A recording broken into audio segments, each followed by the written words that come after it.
It is always fun when we get a chance to visit with Brett Yormark, Big 12 Commissioner, from the first year to this one. And my goodness, so much has changed. Half your conference is basically new. Yes, it is. You know, I was talking to my wife the other night, and it hasn't even been 24 months, and we've grown by 60% when you think about our membership. So it's a very exciting time, you know, for the conference. And as I've said to many since over the last 2 days, you know, my key priority right now is integrating everyone and ultimately being the best version of ourselves. But 60% growth in less than 24 months, that's a lot of new markets that we're in. And I think as I describe our conference as a mature startup, it's probably an appropriate label. So much of it is new, and in many respects, we're just getting started. So it's very exciting. You have used that term. We heard you when we talked to you at Pro Day. You mentioned the term startup. Now people are looking at conferences that way. Is that the kind of disruption you talked about? Because before, people weren't looking at them as like a business or applying a business model to them. It was kind of a different way of looking at it. I think so. You know, it's interesting. I was talking to some colleagues the other day when I was introduced almost 2 years ago, and I said we're open for business. Some people took it out of context because they felt it was all about realignment because it was on the heels of that first wave. But what I meant at the time, and I still do now, is that we as a conference, we're going to be truly open for business. We're going to explore every and all opportunity to create value for our members. And I think that's more true now than ever before. And I do think other conferences are starting to look at it in the same way. It's incumbent upon them to create value. They've got to drive more and do more for their members. And I think many of the conferences didn't really see themselves in that role. But I think now, given settlement, it's more critical than ever that we are truly supporting our members in all the right ways, and we're driving revenue beyond just a TV deal. What's the messaging as far as when you see the top ratings or you see the playoff expectations and things like that? Is it just simply like, guys, we got to win on the field? I mean, how much of that is kind of the drive home message of that's the other part of this? You can get sponsorships, you can do all that, but if you want eyeballs, you've got to put on an entertaining product but also win at a high level. Obviously, winning matters. And, you know, I spent a lot of time in the NBA, and much of what I do now is taking what I did there and apply it here. So far, it's been working. And I speak to Adam Silver a lot. You know, he's provided me a lot of guidance. And what he said to me when I was a young executive, he said, Brett, you got to be prepared to win. Got to put the right people in the right places. You got to build your brand. You got to be prepared to win. I think as a conference, we're prepared to win. I think our schools are prepared to win. But ultimately, performance matters. And performance drives relevance. We can do so much at the conference level to try to elevate and amplify our brand, work with ESPN and Fox, such great platforms. But ultimately, we got to win. And winning drives relevance. And I'm very excited about where we're going. I know our schools are investing in all the right ways. I know they'll continue to invest because, one, they need to and they want to. But winning matters. And I thought last year we underperformed, candidly. And I was very open about that, you know, with our ADs. And I think they felt the same way. And I think this year, I said it yesterday, will be the deepest conference in America. There's a ton of parity. And, you know, my goal is to have multiple schools representing the Big 12 and the CFP. Obviously, we effectively have an AQ. The winner of our championship will make it to the CFP, but our expectation is we need more, and hopefully we can have that. You're the commissioner, but the way you were talking about the performance, either underperforming or what, it's almost like you're a general manager of 16 different teams. Well, listen, I don't know if I'm a general manager, because I do think the ADs are general managers, and they're executives, and they have such diversified roles. It's incredible. But I do think that as the commissioner, I have a voice and a viewpoint, and I see things holistically. I'm in front of our strategic partners that help to drive value for not only the conference but our schools. I know what they're looking for. And they want us to build our brand, but they also want us to compete at the highest levels. And but I'm confident. I think expansion, certainly with the four corner schools, has made us better at football, has made us better at basketball. and has made us stronger in Olympic sports. And everything we do right now sets us up for that next TV cycle, which is a long-term game. It's a long-term play, but it sets us up for January of 30. Now, I want a lot of wins between now and then. Don't get me wrong. I want to continue to drive value, drive revenue. But much of what we're doing is setting ourselves up not only for the short term, but for the long term. And when I think about the long term, it's our next TV deal. And it's important for us to compete at a very high level and perform at a high level in order to reach our potential and maximize the opportunity in front of us. I think, talking about football again and the CFP, I advocated for a look-in in 2028 because I felt that as a league, we underperformed the last 10 years when you think about nationally and our representation in the CFP. And I don't think anyone could argue with us or me on that. You take Texas and Oklahoma out, we only had TCU. So we've got to get better. And I'm betting on the Big 12, as many are. And I think we'll position ourselves in all the right ways so we can take advantage of our performance moving forward. Do you and the other conference commissioners have a fairly unified vision as to when that 2030 happens? Like when those TV deals for you and for everybody else opens up, what college football is going to look like structure-wise? No, I don't think. No, well, let me state it. We don't talk about that right now. I think we're living in the now. Okay. Because we have to. There has been so much going on. When you think about settlement, you think about the CFP, you think about realignment. I mean, there are so many things that have gone on over the last 24 months just since I've taken the job. And I think we're focused on that. At a point in time, I'm sure there'll be a moment where we think about the future.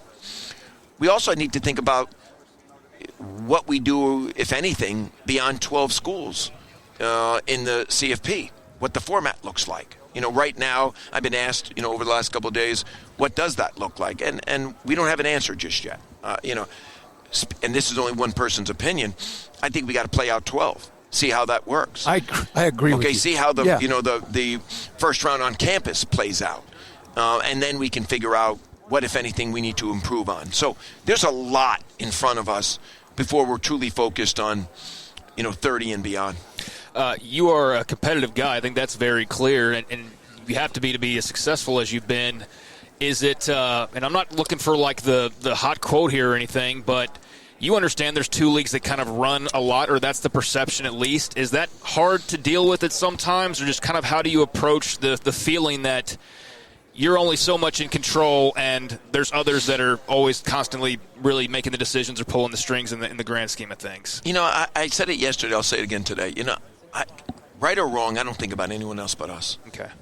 I mean, I really do think about being the best version of ourselves, and if we take care of business, we continue to invest, we continue to perform, good things are going to happen. And I really firmly believe that. If you look at my career, I took the NASCAR job. We were probably the fourth or fifth when you rank all the professional leagues, if you will. When I took the New Jersey Nets job, we were a dormant franchise in Jersey on life support. Okay. I've been in the underdog position wherever I've been, and I've accepted that because I look at myself as a bit of a change agent and someone that likes to build things. And I think we have an incredible opportunity here to build something very, very special and something that's sustainable for the long haul. And again, I'll look back. I mean, think about what we've done in 23 months, this conference. When I inherited this job, some people said, Brett, you're going to be out there looking for a job in a year from now. I said, well, maybe I see something you don't. And here we are in Vegas on a huge stage, one of three of the biggest conferences in America, 16 deep, in 10 states, new TV deal. Listen, I'm happy. As you guys know, and I said it yesterday, I'm not satisfied, but I'm pretty happy about the progress we have collectively made since August of 22. And in some respects, we're just getting started.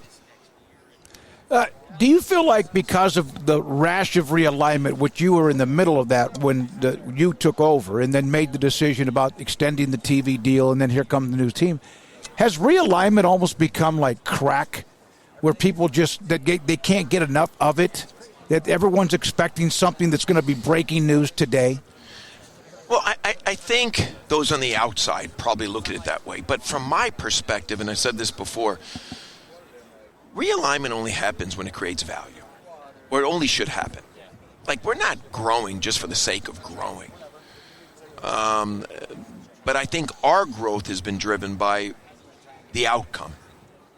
What can it drive, and how much value can it drive? And a lot of that is data-driven.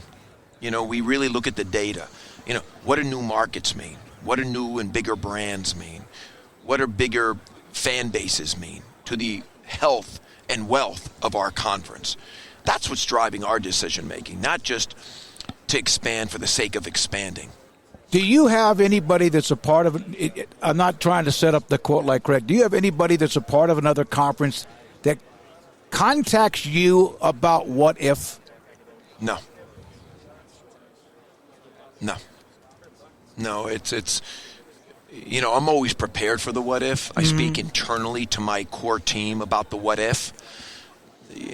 Someone asked me recently about, the Four Corner schools. I said, we are planning for that a year in advance, because I'm a firm believer you have to plan for the what if and go through scenario management and look at the data so that when something unexpected happens, you're a first mover and you're ready. Again, as I said earlier, being ready to win, being ready for success. So that's kind of how I manage internally. But I don't discuss this type of stuff, with other commissioners. I've got a lot of bright people around me inside the conference. We do outsource some thinking, to a couple of consultants that help us think about the what if, but that's done in-house. You've been more candid than most have been about private equity or private capital coming into college athletics because people get tense about it because they see what can happen with some big brands in the country that have kind of been preyed on by other companies. For someone who's been in sports and doing this as long as what is your view on it, and how can you kind of put people at ease about when you do make that decision to have an outside investment from private equity, like what the process will be in picking who that is? Well, as I said it yesterday, we're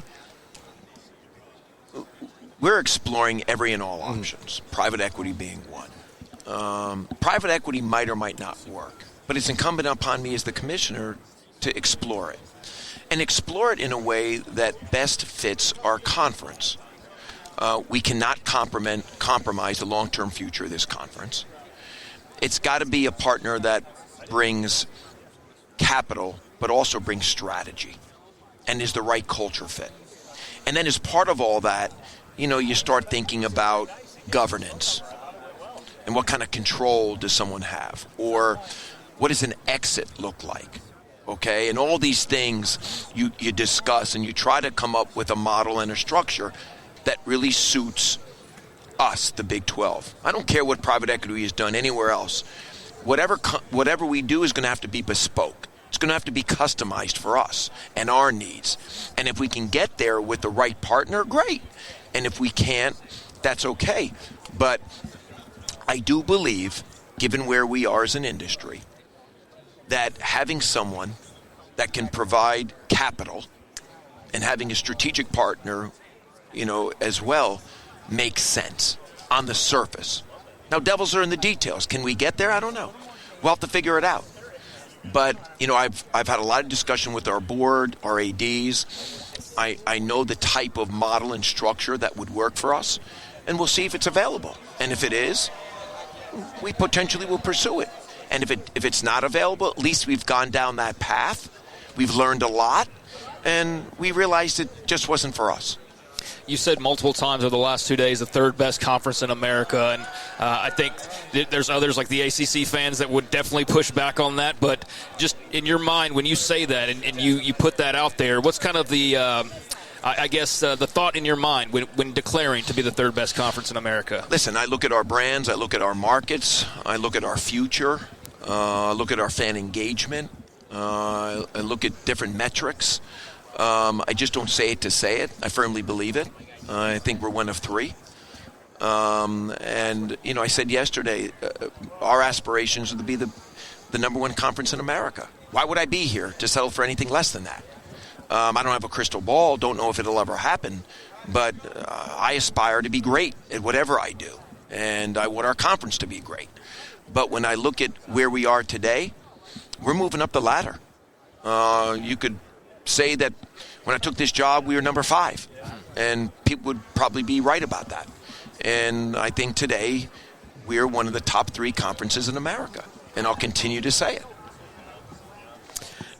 When you look at, when you look at the greater landscape of things going on out there, and you said you have to be ready, do you actively pay attention, or is it one of those things that's just like, well, I'll think about that when there's something done? Like there's lawsuits out there and all those. You're not following those every second of every day. Listen, that's on my shoulders. Yeah. As the leader of the conference and as the commissioner, I've got to set the tone, and I got to make sure that we're ready for the what if. I can't distract others, especially at the conference, given everything that's going on, and having them think about the what if. But that is on my shoulders, and that's the role I play as commissioner. Not only thinking about today and tomorrow, but thinking about the future and the what if scenarios in order to strengthen this conference in any way possible.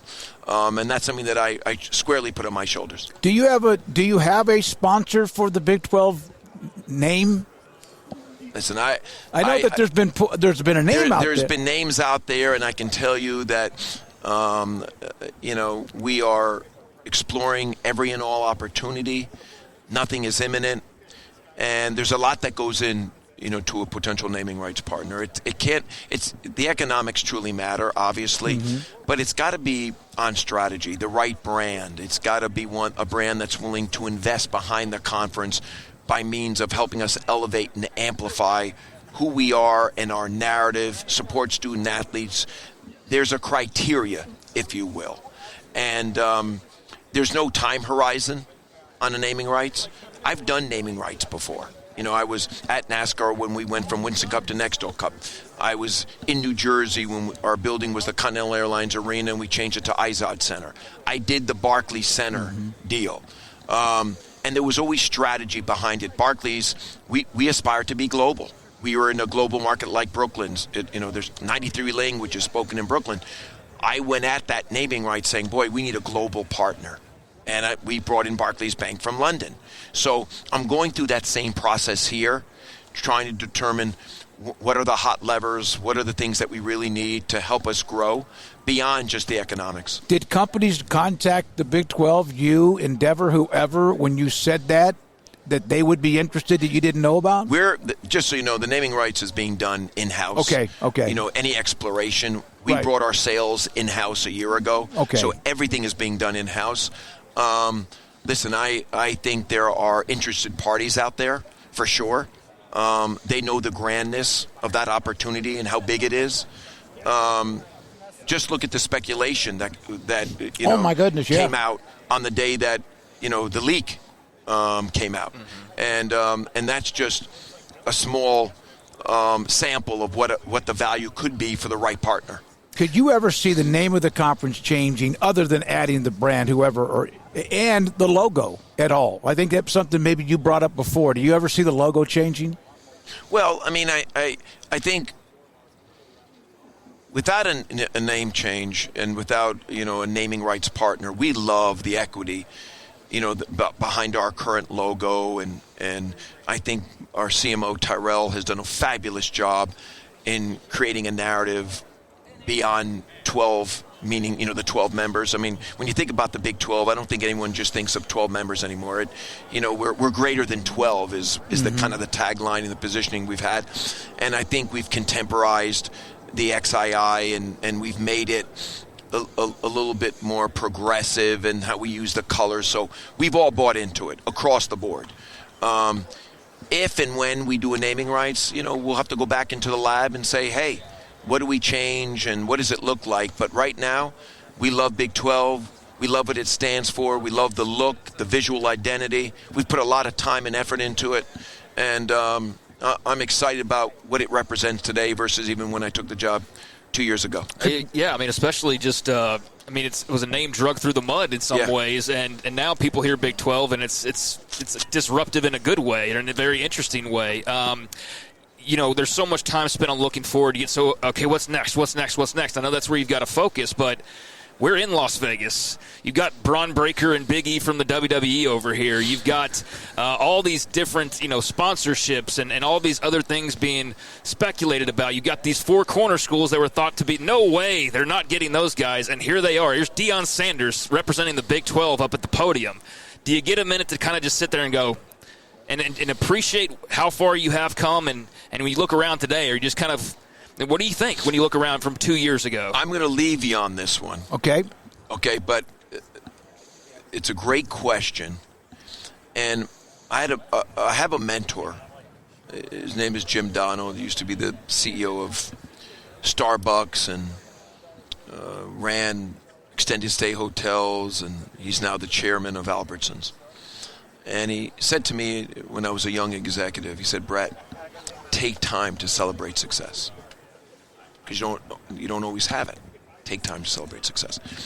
Unfortunately, as an individual, I don't do that. I'm not saying that's the right thing or the wrong thing. I just don't do that because we're in such a fast-paced industry, and I've always been in a fast-paced industry. You got to think about what's next. You got to keep moving. That being said, my staff, I encourage them to celebrate success. They're a big part of what we do. I mean, just even this event, moving it from Dallas has been challenging. Just because, AT&T Stadium's around the corner from us. Very easy. You got the whole staff that can lean in. This was a whole new environment, the unexpected. And they have done a fantastic job. And every coach has come up to me and just raved about the experience. And, I sent out an email last night to everyone. Said, you got to take a moment to celebrate success. You guys put on a best-in-class event. Let's go to day 2. Good. So I don't necessarily focus on it. At some point in time I will. But I do want my team to focus on it because it reinvigorates them. Everyone wants to be a part of a winning team. They want to experience and taste success. And I think as a conference, we're starting to do that. For the staff that I inherited when I took the conference, it was a tough couple of years for them before I got here. They went through the issue with Texas and Oklahoma, and it just wasn't a great time for them. So over the last 2 years, as we've won a little bit, and as we've taken some big steps, I've encouraged them to just embrace the moment. And for many of them, they were experiencing success for the first time. And I think it's critically important that you do celebrate success. So I appreciate the question. I do think a lot about it. But it's more about my team right now than it is for me.